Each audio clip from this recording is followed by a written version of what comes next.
अस्सलाम वालेकुम, मैं हूं आपका मेज़बान समी इब्राहिम। आइए नजर डालते हैं आज की टॉप स्टोरीज पर। आटा 40 रुपए किलो, नान 9 रुपए का हो गया। गरीब और सफेद पोश चीख उठे, खाएं क्या और बिजली के बिल कहां से दें। ज़िमनी इंतखाबात के फौरन बाद फिर 14 घंटे की लोड शेडिंग।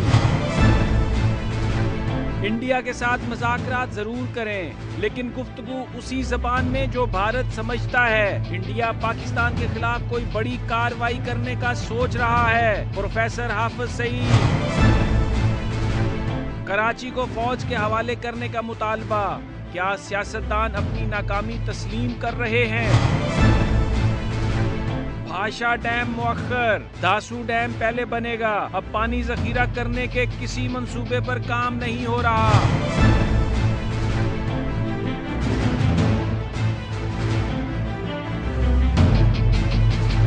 नई हुकूमत के आने से अवाम को तवक्कुआत थी कि उन्हें रिलीफ मिलेगा, महंगाई में कमी होगी, मुलाजमतें मिलेंगी और फिर लोड शेडिंग से छुटकारा मिलेगा। लेकिन प्रैक्टिकली सूरत हाल कुछ अवाम की तवक्कुआत के बरअक्स हो रही है। अगर हम नज़र डालें आदाद शुमार पर तो पता चलता है कि रमज़ान में 20 किलो आटे का जो थैला 640 रुपए में था, रमज़ान के ख़त्म होने के बाद उसकी कीमत 680 रुपए हुई और अब कल से ये खबर आ रही है कि वही 20 किलोग्राम आटे का थैला 780 रुपए में फ़रोख्त हो रहा है। और अगर आटा आप मार्केट में जाकर ख़रीदने खुला आटा तो उसकी कीमत 40 रुपए किलोग्राम बताई जा रही है। लोड शेडिंग के हवाले से भी हमने ये देखा कि जब ज़िमनी इंतखाबात होने वाले थे तो लोड शेडिंग बिल्कुल ख़त्म हो गई। शायद मौसम की वजह थी या कोई कोइंसिडेंस था, लेकिन अजीब कोइंसिडेंस था कि जैसे ही ज़िमनी इंतखाबात मुकम्मल हुए, अब जो लोड शेडिंग के हवाले से खबरें आ रही हैं 10 से 14 घंटे तक लोड शेडिंग हो रही है। आज हम डिस्कस करेंगे कि ये अवाम की जो तवक्कुआत हैं वो कब पूरी होंगी और जो मौजूदा हुकूमत है यकीनन बहुत सारी उन्हें प्रॉब्लम विरसे में भी मिली हैं, लेकिन जो उनका वादा था अवाम को रिलीफ देने का वो कब पूरा करने की पोजीशन में होंगे। हमारे साथ हैं जनाब डॉक्टर फ़ारूक सलीम, बड़े माहिर मईशत के और बड़ी हालात पर उनकी नज़र है। अस्सलाम वालेकुम डॉक्टर साहब। अस्सलाम वालेकुम समी साहब। डॉक्टर साहब, ये एक अजीब खबर है। आटे का थैला 2 दिनों में, मैंने जैसे अर्ज़ किया कि उसकी कीमत 680 से 780 रुपए तक हो गई और उसकी वजह यह बताई जा रही है कि शायद फ्लोर मिल्स को आटे की सप्लाई नहीं दी जा सकी क्योंकि कीमतों का तयन नहीं हुआ। तो हुकूमत की प्रायोरिटीज़ क्या हैं? समी साहब, कीमतों के इजाफे का जहाँ तक ताल्लुक़ है तो दोनों सेक्टर्स में जो फूड सेक्टर कहलाता है यानी कि खुराक की कीमतें और जो नॉन फूड सेक्टर है, दोनों सेक्टर्स में कीमतें जो हैं वो बढ़े चली जा रही हैं। लेकिन दोनों सेक्टर्स में जो कीमतें बढ़ने की वजह है वो मैं समझता हूँ कि मुख्तलिफ है, क्योंकि पाकिस्तान में 50% लोग ऐसे हैं जो वर्ल्ड फूड प्रोग्राम के तहत कहा जाता है कि फूड इनसिक्योर हैं, यानी कि मतलब ये है कि उनको एक वक्त का खाना मिलता है और दूसरे वक्त का खाना उनको मालूम नहीं होता कि मिलेगा और अगर मिलेगा तो किस सिमत से मिलेगा। तो मैं समझता हूँ जो खुराक के सेक्टर में कीमतें बढ़ रही हैं उनके ऊपर फोकस करना बहुत ज़रूरी है।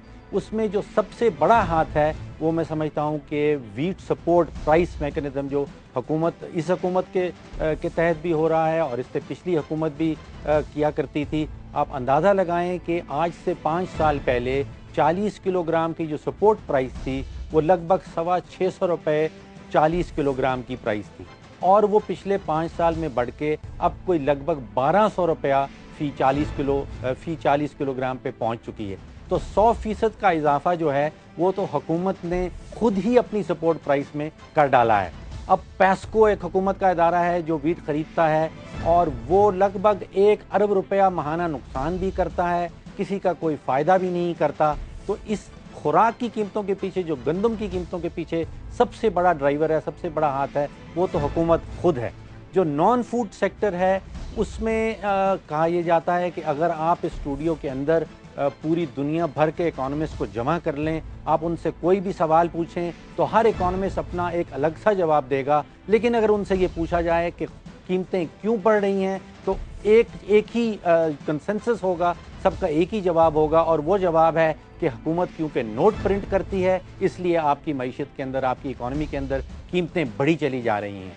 अब हुकूमत ने जो स्टेट बैंक की ज़िम्मेवारी लगाई है वो इस माली साल के पहले 3 महीने में स्टेट बैंक ने 1.6 खरब रुपए के कर्जा जात उठाने हैं या नोट छापने हैं।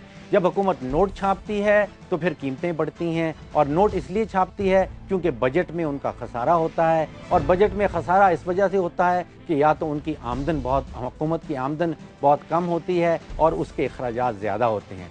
तो इस सेक्टर में कीमतों को कंट्रोल करने का जो बेहतरीन तरीका होगा कि हुकूमत की आमदन और हुकूमत के अखराजात को बराबर किया जाए, खसारा ख़त्म किया जाए, और हुकूमत की जो ज़रूरत है नोट छापने की उसको ख़त्म किया जाए। अच्छा डॉक्टर साहब, अगर हम ये देखें, आपने जो बड़ी इंपॉर्टेंट बात कही कि अगर ये हुकूमत भी नोट छापने पर डिपेंड कर रही है या जो खसारा है उसको पूरा करने के लिए बैरूनी कर्ज़ों पर इन्हिसार किया जा रहा है, तो फिर इस हुकूमत का माजी की जो हुकूमतें थी उनके विजन में फिर क्या फ़र्क है, और किस तरह मुमकिन होगा रिलीफ देना लोगों को अगर हम अपने रेवेन्यू को डोमेस्टिकली नहीं बढ़ाएंगे, मसलन अगर टैक्स नेट को हम नहीं बढ़ाएंगे? तो देखिए, ये कह देना अभी बहुत, मैं समझता हूँ, प्रेमेच्योर होगा कि अभी हुकूमत को, वज़ीर आज़म साहब को हल्फ उठाए शायद 85 या कुछ ऐसे दिन गुजरे हैं।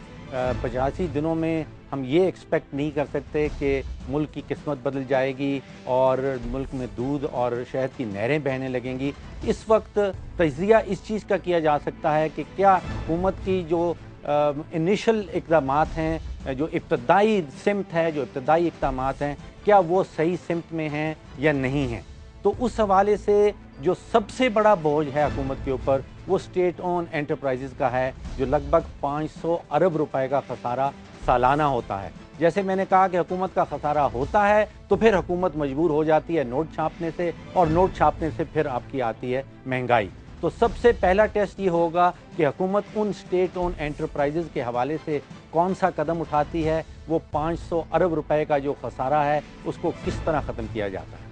अच्छा डॉक्टर साहब, एक और अहम मामला, उस पर आपका कमेंट चाहूँगा। ये खबरें आ रही हैं कि जो पाक ईरान गैस पाइपलाइन है, क्योंकि उसका हमारे जो पावर क्राइसिस है उसको दूर करने में वो जो गैस आएगी उसका एक बड़ा अहम किरदार है। ये बताया जा रहा है कि चाइना को इन्वॉल्व किया जा रहा है, लेकिन कुछ लोगों का ख्याल है कि हम जो अमरीकी प्रेशर है उसको नहीं बर्दाश्त कर सकते, और ईरान से हमने ये कह दिया है कि 1.5 बिलियन डॉलर जो कॉस्ट है पाकिस्तान के अंदर उस पाइपलाइन को बिछाने की, जिसमें ईरान हमें 500 मिलियन दे रहा था, हमने ये उनसे कहा है कि हमें सारी रकम दें, और दूसरा उस प्रोजेक्ट को बढ़ाने के लिए चाइना को इन्वॉल्व करें। तो ये प्रैक्टिकली मुमकिन होगा जो हम करना चाह रहे हैं? समी साहब, मेरे नज़दीक पाक ईरान गैस पाइपलाइन जो है वो महज एक ख्वाब है। इस वक्त हक़ाइक़ ये हैं कि जो हमने ईरान के साथ एग्रीमेंट कर रखा है गैस के हवाले से, वो इस वक्त लगभग हमें $15 फ़ी यूनिट गैस पड़ेगी ईरान की, जबकि सुई नॉर्दर्न और सुई सदर्न इस वक्त लगभग $3.5 से $4 पर यूनिट गैस दे रहे हैं। तो एक तो पाकिस्तानी कंज्यूमर जो है वो $15 की गैस ईरान से वसूल करने के काबिल नहीं है। वो इतनी 3 या 4 गुना आप यकदम गैस की कीमत नहीं बढ़ा सकते हैं। और दूसरी वजह यह है कि ईरान के ऊपर एक किस्म की नहीं, कोई लगभग 3 या 4 किस्म की सैंक्शंस हैं। उसके ऊपर बायलैटरल सैंक्शंस हैं, उसके ऊपर अमेरिका की सैंक्शंस हैं, उसके ऊपर यूनाइटेड नेशंस की सैंक्शंस हैं। तो ये पाइपलाइन के पैसे इकट्ठे करना अगर हम कर भी पाएँ तो जो गैस इसके थ्रू आएगी उसको हम अफोर्ड नहीं कर पाएंगे।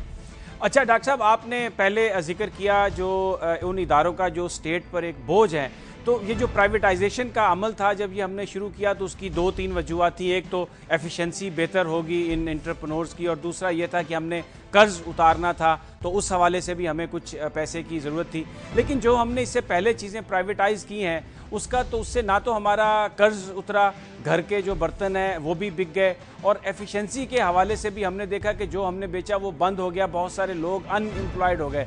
तो आप समझते हैं कि इस मौके पर ये जो स्टेट इंटरप्राइजेज हैं इनकी जो प्राइवेटाइजेशन है उसका फ़ायदा होगा, और फिर वो जो प्रोसेस है उसको ट्रांसपेरेंट बनाने के लिए हुकूमत को क्या करना चाहिए? देखिए, इस वक्त वफाकी हुकूमत के पास 200 से ज़ायद ऐसी एंटरप्राइजेज़ हैं जो हुकूमत खुद मैनेज कर रही है और चला रही है, और उन 200 का जो कलेक्टिव लॉस है, जो मजबूरी खसारा है, वो 1.5 अरब रुपए रोज़ाना से ज़्यादा है, 2 अरब तक रोज़ाना का पहुंच जाता है। तो हमें सोचना ये होगा कि इन 200 एंटरप्राइजेज़ को पहले तो बांटा जाए। किसी की कोई इकोनॉमिक जस्टिफिकेशन है, किसी की कोई सोसाइटल जस्टिफिकेशन है या नहीं है। जैसे रेलवेज़, वो एक सोसाइटी को बेनिफिट करती है, दुनिया भर की रेलवेज़ जो हैं वो खसारे पे चलती हैं। तो हमें कंट्रोल करना होगा खसारा, लेकिन प्राइवेटाइजेशन जो है रेलवे के हवाले से वो शायद नहीं हो सकती। बाकी जो 90 से 95% हुकूमती इदारे हैं उनको प्राइवेटाइजेशन करने से हुकूमत के पैसे बच सकते हैं। मैं तो इस हद तक जाता हूं कि अगर उन 200 एंटरप्राइजेज में से 199 बंद भी कर दी जाएं, आज रात को हुकूमत ऐलान कर दे कि वो बंद हो जाएं, तो आम आदमी जो पाकिस्तान का है उसको किसी किस्म का कोई नुकसान नहीं उठाना पड़ेगा, बल्कि हुकूमत जो है वो 500 अरब रुपया साल के बाद जो है वो अपना खसारा रोक पाएगी और नुकसान किसी का नहीं होगा। आपने इशारा किया अनएम्प्लॉयमेंट की तरफ। यकीनी बात है कि जो पाकिस्तानी इन इदारों के मुलाजमीन हैं उनको नई नौकरियां ढूंढनी पड़ेंगी। बहुत सारे ममालिक ने तजुर्बा किया है, ब्राज़ील में तजुर्बा हुआ है, अर्जेंटीना में तजुर्बा हुआ है। इन लोगों को अकोमोडेट करना, इन लोगों की फ्यूचर रोज़गार का बंदोबस्त करना, ये भी हुकूमत की ज़िम्मेवारी है। कहीं कहीं उन मुलाजमीन को साल से 2 साल भर की तनख्वाहें दी गई हैं। किसी इलाके के कई ममालिक में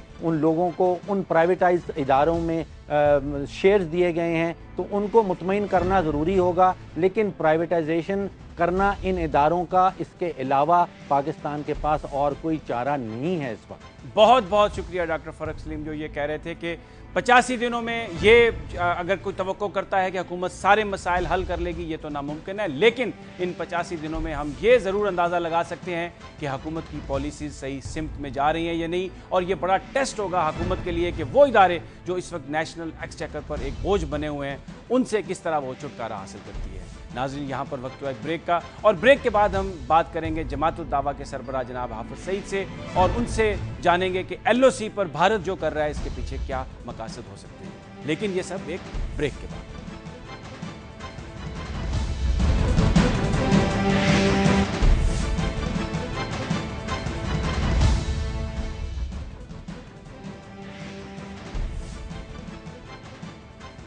लाइन ऑफ कंट्रोल पर भारत की जानिब से फायरिंग का सिलसिला जारी है। रोज़ाना वारदातें हो रही हैं, रोज़ाना वाक़यात हो रहे हैं जिनमें मासूम पाकिस्तानियों को ज़ख्मी और शहीद किया जा रहा है।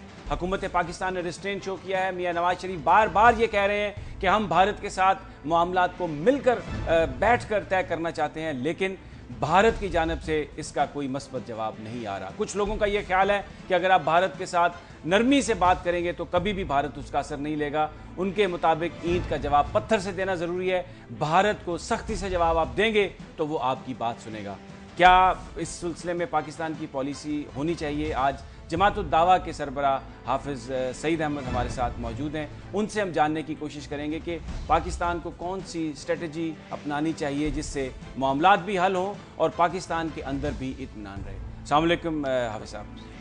हाफिज साहब, इंडिया का जो मामला है लाइन ऑफ कंट्रोल पर, वो रोज़ाना फायरिंग हो रही है और उसमें हलाकतें भी हो रही हैं, लोग ज़ख्मी भी हो रहे हैं, और नवाज शरीफ साहब बार बार ये कह रहे हैं कि हम मुज़ाकरात के ज़रिए मामला हल करना चाहते हैं।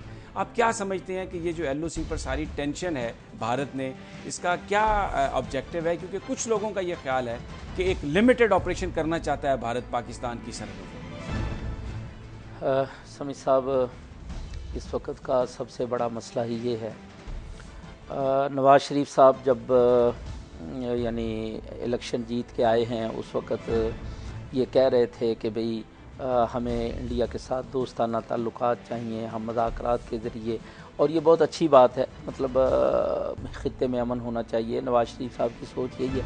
लेकिन मैं समझता हूँ कि जो ही ये इक़्तिदार में आए, इंडिया ने साथ ही जारहाना कार्रवाइयाँ शुरू कर दी। एक तरफ पाकिस्तान पर इल्ज़ाम तराशी थी और उसके बाद मीडिया इल्ज़ामात पर लगा हुआ था, और इंडिया जो है इन इल्ज़ामात के साथ पाकिस्तान पर यानी मुसलसल जारहियत कर रहा था। और इसका ये पुराना तरीका है कि कोई वाक़या लेकर पाकिस्तान के ख़िलाफ़ एक प्रोपेगेंडा लॉन्च किया जाता है, एक हिजानी कैफियत इंडिया के अंदर खड़ी की जाती है, और उसके साथ ही इंडिया जो है, जब ये हुआ ना जी, मैंने उस वक़्त कह दिया था कि अब इंडिया कुछ करने वाला है। आप यकीन करें, बान की मून आ रहा था, और जब भी पाकिस्तान के अंदर कोई अहम शख्सियत आती है तो इंडिया ने हमेशा ही ये रवैया इख्तियार किया। ये रिकॉर्ड है बाकायदा।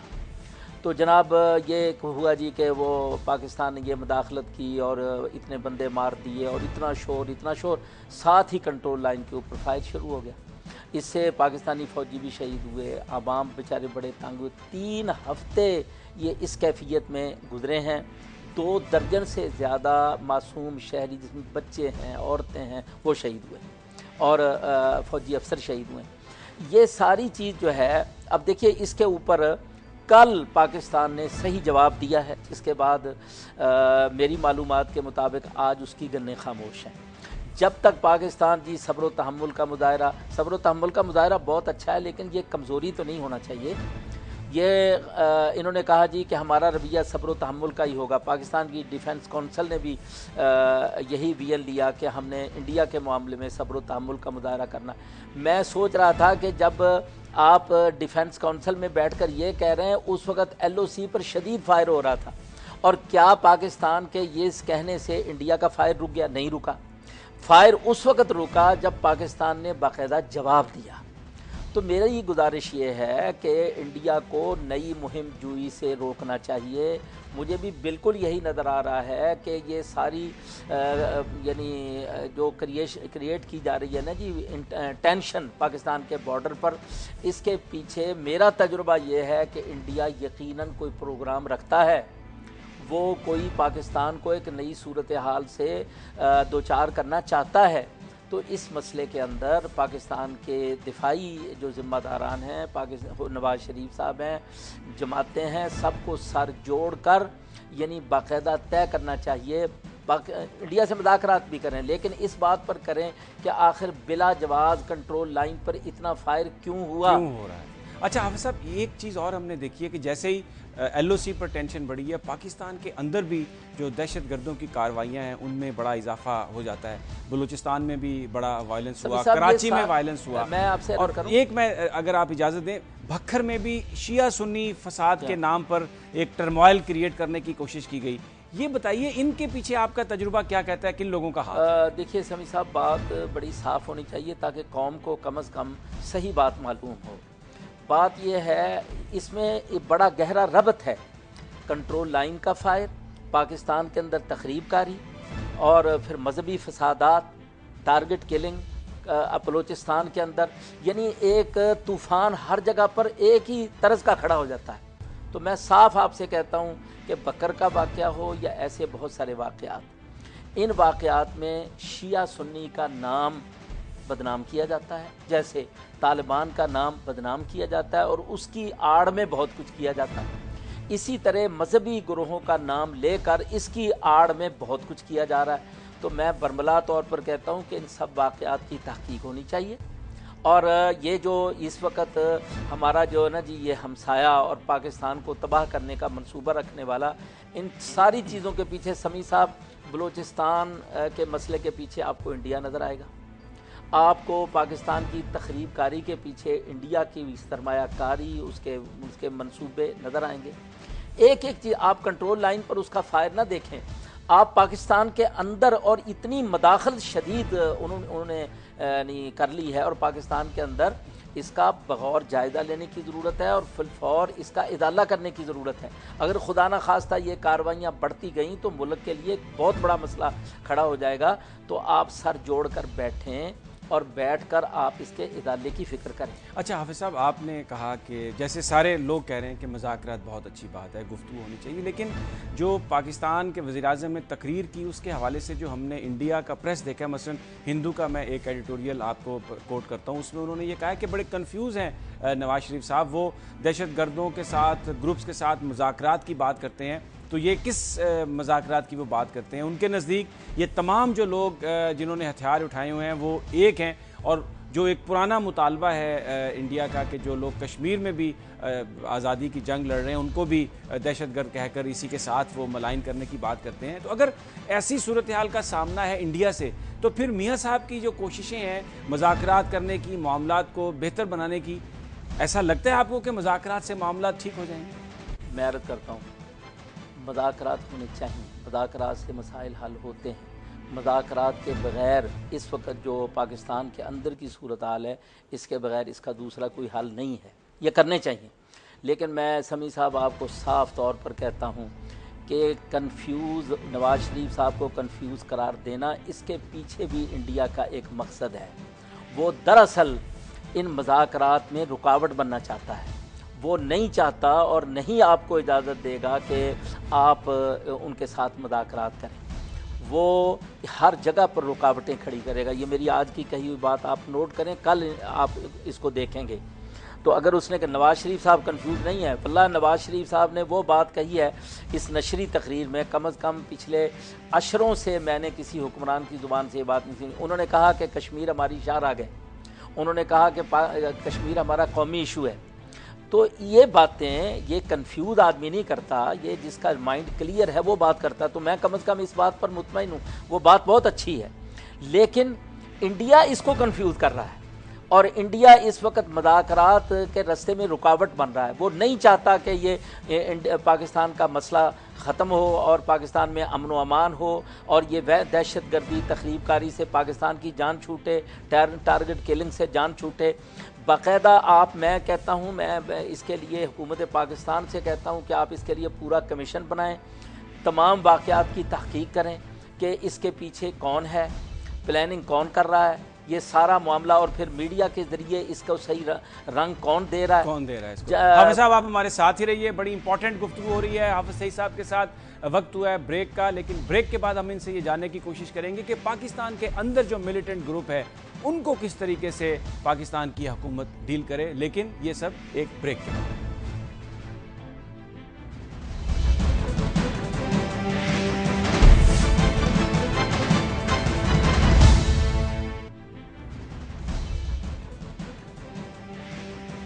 Welcome back. हाफिज़ सईद साहब हमारे साथ मौजूद हैं और हम उनसे गुफ्तगू कर रहे हैं LOC पर जो टेंशन है उसका क्या हल निकलना चाहिए। हाफिज़ साहब, ब्रेक पर जाने से पहले हम ये बात कर रहे थे कि भारत जो है वो बहुत सारे जो कश्मीर का जो मसला है उसको, उसकी कोशिश ये है कि किसी तरीके से वो भी दहशतगर्दी का मामला करार देकर, तो वो जो सारे ग्रुप्स जिनके ख़िलाफ़ इंटरनेशनल एस्टेब्लिशमेंट या यूनाइटेड नेशन की जो सिक्योरिटी काउंसिल की करारदादें हैं उसमें शामिल कर दे। अभी तक जो डेवलपमेंट है उसमें अमरीकी महकमा ख़ारजा ने तो दोनों मसाइल को अलग-अलग समझा है। उन्होंने कहा है कि दहशतगर्दी को आप नहीं मिक्स कर सकते जो कश्मीर का मामला है। हुकूमत पाकिस्तान पर भी बड़ा प्रेशर है इस हवाले से, क्या आप फोर्स करते हैं? देखिए जी, इंडिया ने तो इस मसले को हमेशा दहशतगर्दी करार दिया है और अमेरिका को वो बावर करवाने में उसने बड़ी मेहनत की है कि इंडिया की तहरीक आज़ादी जो है उसको भी दहशतगर्दी के खाते में डाल के इस मसले को भी, यानी कश्मीर की जो तहरीक, कश्मीर की जो आज़ादी की तहरीक है, इसके अंदर उसके लिए उसकी बड़ी कोशिशें हैं। ख़ास तौर पर आप गुज़श्ता 9/11 के बाद की जो सूरत हाल पाकिस्तान के अंदर बनी थी, तो आप ज़रा उस वक़्त का जायज़ा लें। उस वक़्त यही सारी कोशिश हो रही थी कि जी बस, और मैं आपसे साफ अर्ज़ करूँ, जिहाद का नाम इन्होंने दहशतगर्दी करार दिया था। हालांकि जिहाद तो इस्लाम का एक मुक़द्दस फरीज़ा है, ये इस्लाम अमन और सलामती का दीन है। उसको जनाब अगर कश्मीर के अंदर तहरीक आज़ादी खड़ी होती है उसको भी वो दहशतगर्दी करार दे रहे थे। फ़लस्तीन के अंदर यानी इसराइल की दहशतगर्दी के ख़िलाफ़ जो लोग खड़े हो रहे थे उसको भी जनाब वो दहशतगर्दी ही के ज़िम्मे में डाल रहे थे। तो इंडिया इस मामले में बहुत कोशिशें करता रहा है और कर रहा है कि किसी तरीके से कश्मीर की तहरीक आज़ादी को वो टेररिज्म के खाते में डाल के इस मसले को हमेशा के लिए ख़त्म करवाए। लेकिन पाकिस्तान ने जो किरदार अब तक अदा किया, और ख़ास तौर पर हम तवक्को करते हैं नवाज़ शरीफ साहब से कि इनके पास बहुत बड़ा मैंडेट है अवामी सतह पर, तो इनको ये चाहिए कि तहरीक आज़ादी को ऑन करें। अगर वो ये कहते हैं कि कश्मीर हमारी शाहराग है, तो जनाब हमारी शाहराग इंडिया के हाथ में है इस वक्त, और बल्कि वो दबा के बैठा है। पाकिस्तान का सांस बंद करने के लिए उसने पाकिस्तान की शाहराग दबा के रखी हुई है। इस वक्त डैम बना बना के पाकिस्तान के अंदर आबी जा रही है। जब वक्त होता है तो पानी रोक लिया जाता है, और जब बरसात होती है तो पानी छोड़ के सैलाब के अंदर पूरा मुल्क जो है ना जी, और फसलें तबाह करने के प्रोग्राम होते हैं। तो ये जो कैफियत है पूरी, मैं समझता हूँ पाकिस्तान की हुकूमत, पाकिस्तान की वज़ारत ख़ारजा, हमारा सफारती डेस्क, उनको भरपूर कोशिश करके कश्मीर के मसले से दुनिया को सही मानों में आगाह करना चाहिए। अच्छा हाफिज साहब, जो हमारे एक डोमेस्टिक अंदरून हमारे मुल्क भी एक दहशतगर्दी का मामला है। बहुत सारे ग्रुप्स जो हैं वो पाकिस्तानी रियासत पर भी वो हमला कर रहे हैं। आए दिन बम धमाकों से पाकिस्तान की पूरी कौम परेशान है। कराची में रॉकेट लॉन्चर एक आम चीज़ बन गई है, बलूचिस्तान में भी यही सूरत हाल है। उनको किस तरह से हुकूमत पाकिस्तान साहब, इसमें मेरी गुजारिश है, कराची की टारगेट किलिंग, बलूचिस्तान के अंदर जो तखरीबकारी हो रही है, और इसी तरीके से खैबर पख्तूनख्वा के अंदर आए दिन धमाके हो रहे हैं और उनका दायरा वो पंजाब तक वसी करने की कोशिश करते रहे हैं। अल्लाह ताला ने इस खित्ते को किसी हद तक बचाया, लेकिन बहरहाल उनकी कोशिशें सबकी। समी साहब, मैं सबसे पहले गुजारिश करता हूँ कि मसले के हल के लिए, बीमारी को के इलाज के लिए बीमारी की तशख़ीस ज़रूरी है। जब तक आप तशख़ीस नहीं करेंगे उसका इलाज नहीं आप कर सकते। सवाल इस बात का है कि इस टारगेट किलिंग के पीछे कराची की सूरत हाल, बलूचिस्तान की सूरत हाल, पाकिस्तान में तखरीबकारी, इस सब के पीछे कौन है, सरमायाकारी किसने की है, और जनाब ये सारी लॉबिंग किसने की है। समी साहब, आपको मालूम है कि इस वक्त अफ़गानिस्तान के अंदर जितने कौंसलेट पाकिस्तान के सरहद के साथ साथ इंडिया ने बनाए हैं, वो सब के सब पाकिस्तान के अंदर तखरीबकारी का काम कर रहे हैं। बज़ाहिर वो कौंसलेट हैं, अंदर से वो पाकिस्तान के अंदर तखरीबकारी के लिए पूरे सेंटर बने हुए हैं। ये इनको बंद होना चाहिए, बड़ी साफ बात है। नवाज़ शरीफ साहब उनसे बात करें और इस मसले के ऊपर बात करें कि इनकी, और फिर ये हमारे पास, आपको मालूम नहीं है कि पिछली असम्बली के अंदर इन कैमरा इजलास में इस सारी सूरत हाल पर ब्रीफिंग हुई थी और ये कहा गया था कि ये सारा इंडिया ये खेल खेल रहा है, ये सारी तखरीबकारी पाकिस्तान के अंदर जितनी है उसके पीछे इंडिया का हाथ है। ये बात आपकी असम्बली के अंदर एक इंतहाई ज़िम्मेदार शख्स ने बाकायदा सबूतों के साथ पेश किया। तो क्या ये सिर्फ इन कैमरा इजलासों के अंदर तबाही बाहर हो रही है? बहुत बहुत शुक्रिया हाफिज सईद साहब, जो ये कह रहे थे कि इंडिया के साथ मुज़ाकरात ज़रूर होने चाहिए, लेकिन उसी लहजे में बात करनी चाहिए जिस लहजे को इंडिया समझता है। और उनका यह कहना था कि पाकिस्तान की शहर कश्मीर इस वक्त इंडिया के हाथ में है और वो उस शहर को दबा रहा है।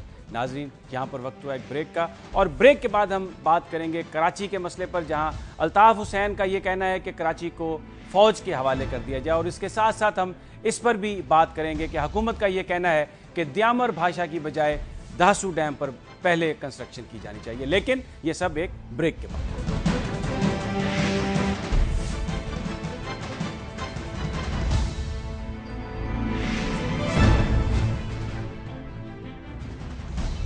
तो अमन अमान पूरे पाकिस्तान का मसला है। अगर हम पंजाब में देखें तो जो सराइकी बेल्ट है, ख़ास तौर पर गुज़श्ता चंद दिनों से वहाँ पे सेक्टेरियन वायलेंस हो रहा है। बकर लिया सब उसी की लपेट में। इससे पहले हमने देखा छोटू गैंग ने डेरा गाजी खान राजरपुर के इलाके में दहशत मचा रखी थी। अगर हम बलूचिस्तान की तरफ नज़र उठाएं तो वहाँ पर भी इसी तरह का माहौल है, और फिर KPK की गलियाँ भी बम धमाकों से महफूज नहीं। लेकिन मीडिया का बड़ा फोकस कराची पर होता है। उसकी वजह शायद ये है कि इक्तसादी हब है पाकिस्तान का, जो रेवेन्यू जनरेशन है 60 से 70% वो कराची से होती है। कराची का जो मामला है लॉ एंड ऑर्डर का, उसका डायरेक्टली पाकिस्तान की मईशत पर असर होता है, इसलिए उसी पर फोकस ज़्यादा रहता है।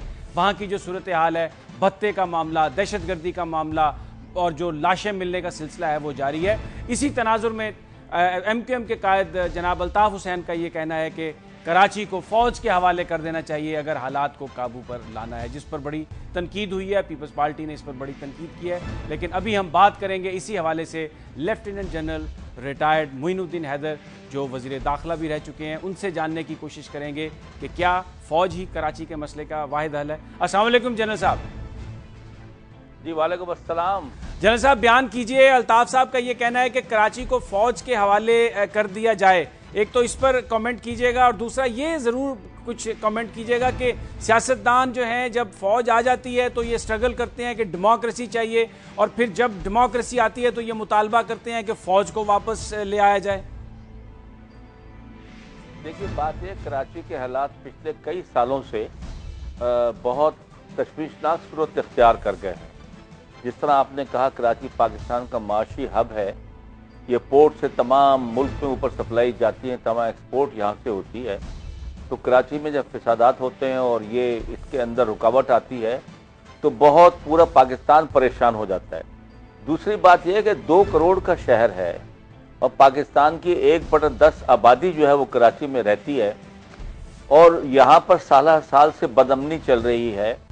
यहाँ पर पहले पॉलिटिकल पार्टीज के वर्कर्स मशहूर थे, आपस में लड़ते हैं, उसके बाद मशहूर हो गए यहाँ पर सेक्टेरियन वायलेंस बहुत है, वो सिलसिला चलता है, फरका वारियत का यहाँ पर है। और तीसरी बात है एक लियारी के लोग जो हैं वहाँ पर आपको देखा बहुत खून खराबा होता है। इसके अलावा ऑर्गेनाइज स्ट्रीट क्राइम है, लोगों की मोटरसाइकिलें छीनना, गाड़ियाँ छीनना, मोबाइल छीनना, पर्स छीनना, जेवर उतारना। अब कराची के शहरी तंग पड़ गए हैं। फिर भत्ते की पर्चियाँ मिलना, पहले तो खाली पर्चियाँ मिलती थी, लोग आके मांगते थे। अब अगर कोई उनसे कॉपरेट ना करे या थोड़ा सा कोशिश करे कि भत्ता ना दूं मैं, तो उस पर ग्रेनेड फेंक जाते हैं, दस्ती बंद फेंक जाते हैं, कभी आग लगा जाते हैं, कभी गोली मार जाते हैं। इन हालात में कौन काम कर सकता है? क्या तिजारत हो सकती है? क्या कारोबार हो सकता है? माएँ अपने बच्चों को स्कूल भेजने से जब भेजती हैं तो परेशान होती हैं। ये रोज़मर्रा के वाक़े बहुत ज़ोर पकड़ गए। अब ये 5 साल जो हुकूमत पिछली थी यहाँ पर, वो MQM और पीपल पार्टी की और ANP भी उस पर शामिल थी। ये लोग सियासी तौर पर अपने मसले ना निपटा सके और सियासी इन्फ्लुएंस रेंजर्स और पुलिस से ना हटा सके, उनको फ्री हैंड ना मिला और कराची की सूरत हाल बिगड़ती चली गई। अब MQM पावर में तो नहीं है, लेकिन बहरहाल उन्होंने ये कहा है कि जी जो सूरत हाल है वो बहुत अबतर, उनके तो बहुत MPA भी मारे गए हैं, उनके कारकुन भी बहुत मारे जाते हैं। लेकिन मोइनुद्दीन साहब उनका गवर्नर कह रहे हैं कि फौज को बुलाया जाए। नहीं मोइनुद्दीन साहब, वो अपोजिशन में तो पूरे नहीं है। अपोजिशन में अभी जो है इशरतुल अबाद का ताल्लुक MQM से, और वो खुद गवर्नर हाउस में बैठे। ये वो सही है, वो बात सही है, लेकिन वो मतलब कि इस वक्त उनका ख्याल ये है कि जो सूरत हाल चल रही है, गालबन पुलिस और रेंजर इस मसले को नहीं संभाल सकेगी। और वो अमल लाने के लिए ना सिर्फ MQM ने ये डिमांड दी है, बल्कि कराची का जो ताजिर का इत्तेहाद है और बिजनेसमैन कम्युनिटी है, आज से 2 हफ्ते पहले उन्होंने भी ये डिमांड की थी। अब सिलसिला ये है कि यहाँ की सूबाई हुकूमत को और फेडरल हुकूमत को इस सिलसिले में कोई सीरियस स्टेप्स उठाने पड़ेंगे। वो सीरियस स्टेप्स मेरी नज़र में क्या है? मेरे अपने ख्याल से कि अगर हम इसको सीरियसली मसले को लें, तमाम सियासी लोगों को कॉन्फिडेंस में लें और ताजिर लोगों के साथ सबके साथ मिलकर एक प्लान बनाया जाए, रेंजर और पुलिस को फ्री हैंड दिए जाए, अच्छे प्रोफेशनल अफसर लाके लगाए जाएं, पुलिस इन्वेस्टिगेशंस में कोई मेहनत करे, प्रोसिक्यूशन वाले मेहनत करें, कोर्ट वाले जो हैं वो गैर ज़रूरी ज़मानतें लोगों को ना पकड़ाते चले जाएं और 200% एविडेंस पे इसरार ना करें, और दहशत गर्दों को और जो यहाँ कराची में लोग खून और की होली खेल रहे हैं और फितना फसाद कर रहे हैं उनको आसानी से ना छोड़ें, तो सूरत हाल फिर भी काबू में लाई जा सकती है रेंजर और पुलिस के थ्रू, और फिर फौज की जरूरत नहीं पड़ेगी। बहुत बहुत शुक्रिया जनरल मोइनुद्दीन हैदर साहब। और अब हम बात करते हैं एक अहम मसले की। वज़ीर ख़जाना इसहाक डार ने आज अपने बयान में ये कहा है कि द्यामर भाषा डैम की बजाय दासू डैम पर पहले काम शुरू होगा, जहाँ से जो run of the river dam होगा और जहाँ से बिजली पैदा होगी 4300 मेगावाट। जबकि द्यामर भाषा के हवाले से उनका कहना था कि उसके लिए जो $20 मिलियन रखे गए हैं उसकी फिजिबिलिटी उसकी बनाई जाएगी। और साथ उन्होंने ये कहा कि एक थोड़ी सी उसमें प्रॉब्लम ये है कि एक NOC चाहिए इंडिया से, लेकिन इससे पहले वज़ीर मासूफ ये कह चुके हैं कि अब NOC की ज़रूरत नहीं, क्योंकि टेक्निकली अमेरिकन्स ऑन बोर्ड हैं। लेकिन अगर धासू डैम बनता है तो पाकिस्तान के अंदर पानी रिजर्व करने का फिर कोई भी इस वक्त मंसूबा पाइपलाइन में नहीं होगा। और इस वक्त जो पाकिस्तान में पानी की सूरत हाल है, माहिरीन का ये कहना है कि अगर उस मसले का हल नहीं तलाश किया गया तो आने वाले चंद सालों में पाकिस्तान में शदीद बहरान पैदा होगा और ख़ास तौर पर ज़राअत के हवाले से हमारी जो प्रोड्यूस है उसकी कमी भी वाक़या हो सकती है। ये सारा मसला क्या है, क्यों नहीं हमारे पास कोई वाटर रिजर्वायर इस वक्त, इस पर गुफ्तगू हम करेंगे साबिक सेक्रेटरी वाटर एंड पावर जनाब इशफाक महमूद साहब। इशफाक साहब, आज इसहाक डार साहब का ये कहना है कि दासू डैम पहले बनाया जाएगा, बिजली पैदा की जाएगी, लेकिन अगर द्यामर भाषा नहीं बनता तो पानी जो है उसको रिजर्व करने का तो फिर हमारे पास और कोई मंसूबा इस वक्त नहीं है। जी, आपने सही फरमाया। इस वक्त बिजली के पॉइंट ऑफ व्यू से तो हमें न सिर्फ दासू और बाशा और भी हमें प्रोजेक्ट्स की ज़रूरत है, लेकिन जहाँ तक पानी का ताल्लुक़ है तो इस वक्त हमारे पास एक ही प्रोजेक्ट है जिस पे सबका कंसेंसस भी है, और वो है बाशा डैम प्रोजेक्ट। और सूरत हाल पानी की ये है कि इस वक्त पाकिस्तान में जो पर कैपिटा वाटर है वो तकरीबन 1000 मीटर क्यूब रह गया है, जिसको दुनिया में कहा जाता है वाटर स्केर्स सिचुएशन। और जो प्रोजेक्शंस हैं कि बाई ईयर 2025 तो ये सीवियर स्केर्सिटी सिचुएशन में आ जाएगा, जो कि तकरीबन 700 मीटर क्यूब पर कैपिटा होता है। तो इस वक्त सिचुएशन ये है कि पाकिस्तान में ऑलरेडी वाटर शॉर्टेज है तकरीबन 9 मिलियन एकड़ फीट की, और जो प्रोजेक्शंस किए जा रहे हैं वो तकरीबन 18 से 20 मिलियन एकड़ फीट के प्रोजेक्शंस हैं। तो हमारी ज़राअत भी इस पर डिपेंड करती है, हमारी बहुत सारी एक्सपोर्ट जो है वो भी एग्रीकल्चर ड्रिवन है। तो ये मेरी समझ में नहीं आया कि ये इन्होंने क्यों इसको प्रायोरिटाइज़ इस तरह किया है। बिजली के पॉइंट ऑफ व्यू से तो सारे 3-4 हमें प्रोजेक्ट्स चाहिए बड़े बड़े, लेकिन हाइड्रो के हिसाब से तो ये काला बाग पहले सोचा जाता था, लेकिन बाद में इस पर कंसेंसस हुआ कि इसको पहले करना है। तो ये तो एक बड़ा अच्छा इशफाक स्टेप है। इशफाक साहब, ये आप बयान कीजिए कि कुछ अगर ये द्यामर भाषा भी नहीं बन सकता, एनओसी चाहिए इंडिया से, तो और कौन कौन से स्पॉट्स हैं जहां पर पाकिस्तान डैम बना सकता है? देखिए, पहली चीज़ तो ये है कि मैं ये कहना चाहूँगा कि एनओसी इंडिया से कोई बहुत बड़ा बहाना नहीं है, क्योंकि देखें कि वो कहते हैं कि ये डिस्प्यूटेड टेरिटरी में है। ख़ुद उन्होंने बगलिहार पे, किशनगंगा पे प्रोजेक्ट्स बनाए हैं, और उन पे और अभी भी एशियन बैंक और दूसरे ममालिक हमारे साथ चलने को तैयार हैं। बात सारी रिजॉल्व की है। जहाँ तक ताल्लुक़ है और स्पॉट्स की, तो अखोड़ी डैम एक हमने वाटर रिजर्वायर के लिए सोचा था एक स्टेज पे। उसके अलावा मुंडा पे कुछ मार्जिनल थोड़ी सी स्टोरेज हो सकती है, कुछ कुरमतंगी पे है, गाज़ी बड़ौथा पे है। लेकिन जो हमारे पास रियली सब्सटेंशियल इस वक्त प्रोजेक्ट जो रेडी है, अखोड़ी जो है वो अभी फिजिबिलिटी स्टडी में है। एक ये समझ में नहीं आ रहा कि ये यूएसएड से कैसे ये कह रहे हैं कि वो बताएं कि दोबारा स्टडी की जाएगी। जहाँ तक बादशाह का ताल्लुक है, बादशाह की तो स्टडी हो चुकी हुई है, उसकी इंजीनियरिंग भी बन चुकी है, हम तो उसकी फाइनेंसिंग के लिए तैयार बैठे थे। तो ये जो बहाना किया जा रहा है कि इसकी दोबारा से फिजिबिलिटी स्टडी होगी, ये तो बिल्कुल ही इनकम्प्रिहेंसिबल किस्म की सिचुएशन है कि ये क्या इन्होंने बयान दिया, ये समझ में नहीं आया। बहुत बहुत शुक्रिया इशफाक महमूद साहब, जो ये कह रहे थे कि द्यामर भाषा डैम के हवाले से पूरी फिजिबिलिटी बन चुकी है, सारा काम हो चुका है, और अब इस वक्त ये कहना कि उसकी फिजिबिलिटी दोबारा होगी समझ में नहीं आ रहा। और उनका ये कहना था कि किसी एनओसी की ज़रूरत नहीं पड़ सकती। बेसिकली ये मामला है पाकिस्तानी हुकूमत की रिजॉल्व का। अगर वो इरादा कर लें, मजबूत इरादा कर लें, तो ये डैम बन सकता है, और ये पाकिस्तान की बका के लिए बहुत ज़रूरी है, क्योंकि इस वक्त भी पाकिस्तान में 9 मिलियन एकड़ फुट की शॉर्टेज है, जो बढ़कर 18 मिलियन एकड़ फुट हो सकती है।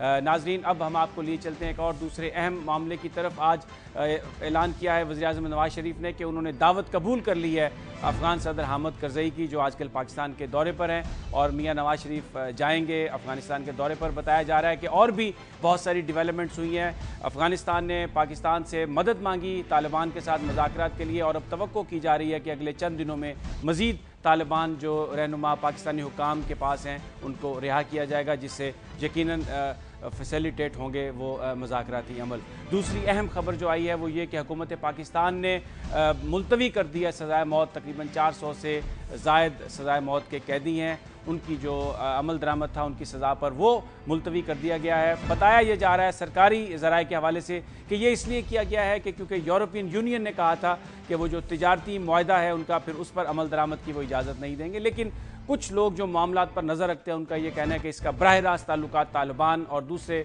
दहशतगर्द ग्रुप्स के साथ मुज़ाकरात के हवाले से है, और ये उनकी एक डिमांड थी कि इन कैदियों को सज़ाए मौत ना दी जाए। जिन कैदियों को सज़ाए मौत नहीं दी जाएगी, अब रोक दी गई है, उसमें उस्मान और फ़कील भी शामिल हैं जो GHQ पर हमले में मुलव्वस थे।